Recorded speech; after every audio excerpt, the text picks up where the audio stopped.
if you have someone who, and I'm sure you were probably at this point at one point in time where you were part-time and you wanted to do something that you love full time. For most of this audience, it's basketball training. They're working in corporate and they're training part time one day out the weekend, and they want to get to where they can do this full time. What advice would you have for somebody who was wanting to take that risk, but also be educated and make a calculated risk in going full time with this? Yeah, that's a great question. And just so you know too, bro, we can even go like 10 or 15 minutes over. That's perfectly fine if we need to for time. Just so you know, we don't have to rush it or anything like that, okay?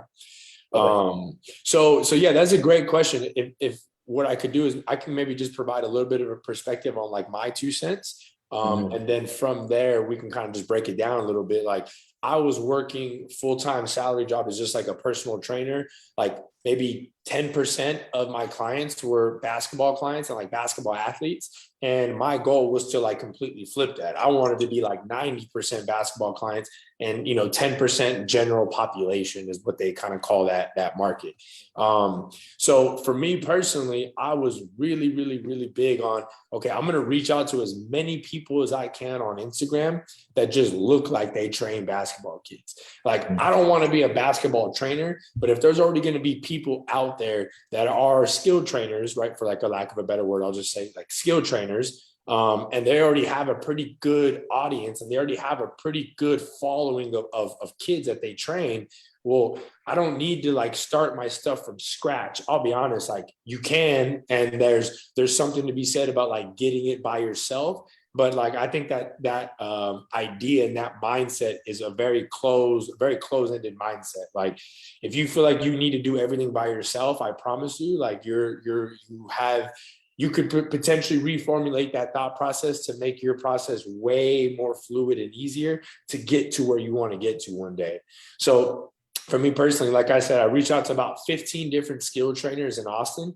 And then like probably about 10 or 15 different like AAU teams that were just in the surrounding area, and really just kind of like shared my message with them. Like, this is what I've done. This is what I'm doing. This is what I want to do. Like, this is what I'm passionate about. And I would love to maybe come in one day and work with your players for free. I think that a lot of people need to understand that, like in the beginning, especially when you're like wanting to get your feet wet with something, it's so normal to be doing things for free.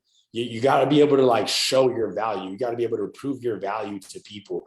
And if you're able to do that and you're really passionate about what you're doing, people, the right people will feel that and they will help you succeed. Like there's something to be said about being around other passionate people. Like passionate people know passionate people.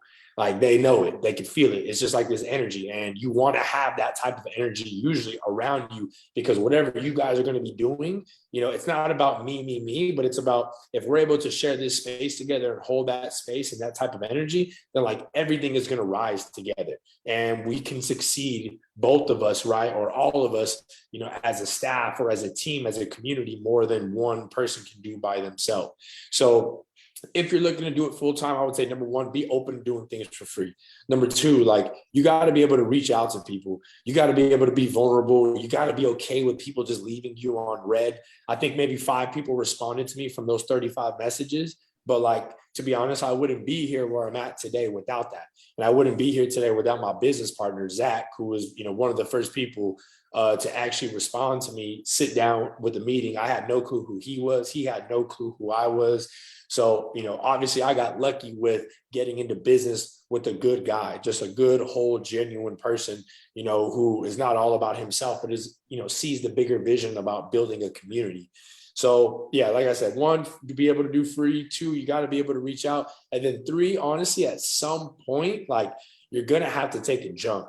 For me, my jump was, I'm going to leave my salary job that is obviously cush. Anybody who has a salary job and then goes into something that is like a more 1099 or more independent contractor, or like trying to run your own business, like that's a whole different beast. Like you don't have that check coming in every 2 weeks. So like if you're not grinding, if you're not making things happen, then like you can't pay for rent. And that's kind of like a scary feeling. And I think that's like when people say taking a jump, like that's what that scary jump, I think a lot of it is like built up around, is that uncertainty. But to be honest, like just like anything else, you got to have faith, man. You got to have faith that you know that as much work that you put in and as much passion you got for, whatever field, if we're using basketball training as an example, if you love hoops and you feel like your approach is just unique and your personality is lively, and people will love you, like, you got to be able to take that jump at some point. The tough part is knowing when. I don't think there really is a perfect time. I just think that, if you're willing to make it work, you'll jump, and, sink or swim, like, you'll swim. You're going to figure out a way to swim. So yeah, hopefully that kind of answered it for the most part.